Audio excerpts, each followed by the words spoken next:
Fascismo, uma palavra que está em alta no mundo contemporâneo por causa dos diversos acontecimentos geopolíticos.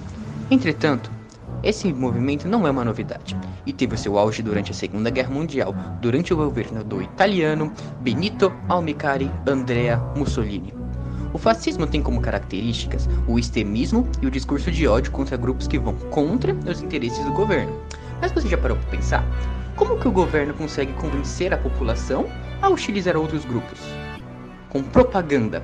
Como dizem, um bom vendedor consegue vender geladeira para esquimó. Deste modo, isso não foi diferente dos regimes extremistas da Segunda Guerra. Para entendermos melhor como essa propaganda funcionava, vamos analisar um de seus cartazes partidários.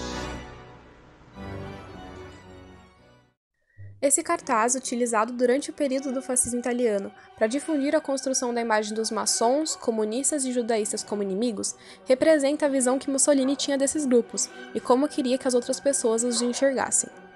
Nele, podemos ver a imagem de uma criança indefesa com expressão de total desespero, prestes a ser atacada pelas mãos desses inimigos, com uma frase bem grande escrita "defendam" em italiano. Para analisarmos melhor o contexto desse cartaz, é preciso entender o porquê desses grupos serem vistos como inimigos para o fascismo, Vamos começar pela maçonaria. Por incrível que pareça, no início a maçonaria sentia grande simpatia pelo fascismo. Várias associações maçônicas apoiaram a chegada de Mussolini ao poder e tinha muitos maçons entre os fascistas. Porém, paralelamente, existia uma forte corrente antimaçônica herdada do nacionalismo, compartilhada pelo próprio chefe dos Camisas Pretas e por várias lideranças do novo regime. A maçonaria encontrou-se, portanto, confrontada por uma dupla ameaça inédita, a dos vermelhos e a dos pretos.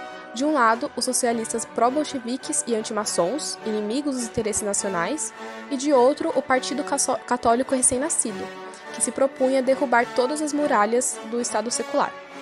O entusiasmo dos maçons pelo movimento fascista começou a cair bruscamente a partir de 1921, quando o primeiro discurso de Mussolini na Câmara dos Deputados trouxe a confirmação final da sua mudança de posição.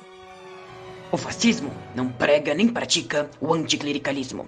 O fascismo não tem qualquer vínculo com a maçonaria. Para mim, a maçonaria é uma enorme tela atrás da qual se escondem, em geral, as pequenas coisas de pequenos homens.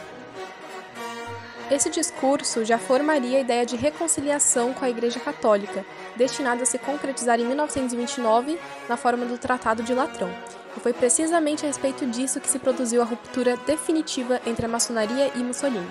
Poucos dias depois, o Partido Fascista fundiu-se com o Partido Nacionalista, que sempre foi inimigo implacável dos maçons.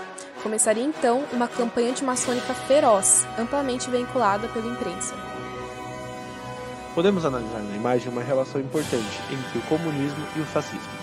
Como visto, a mão comunista, que representa a ideologia comunista, aproxima-se da criança, e esta teme a chegada dessa ideologia.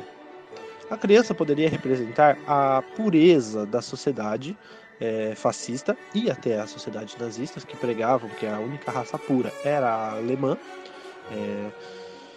E essa chegada era temida por essa classe, que debatia que o comunismo bolchevique e o comunismo marxistas eram os responsáveis pela discórdia e pelos enfraquecimentos do poder público e do poder social. Uma das mãos que causa desespero nesta criança do cartaz, que representa a população italiana, no canto superior esquerdo, possui o principal símbolo judaico, a estrela de Davi, e representava uma ameaça vista nos judeus. Por muito tempo, os judeus foram considerados culpados por todo o mal que acontecia. Fome, pobreza, entre outros problemas sociais e econômicos existentes. E assim, os italianos não deveriam se misturar a eles. O movimento fascista, que surgiu por volta de 1919, de início não era antissemita. Mas, em 1938, Mussolini anunciou as leis contra os judeus, que retirava praticamente toda a liberdade que um cidadão deveria ter. Eles não poderiam ter empresas, terrenos e imóveis só poderiam ter se estivessem dentro de um determinado valor já pré-estabelecido, não poderiam trabalhar no poder público ou prestar serviço militar, e caso se casassem, só poderiam se casar com pessoas da mesma religião, justamente para evitar esta contaminação dos cristãos italianos e não permitir a disseminação deste mal pela Itália.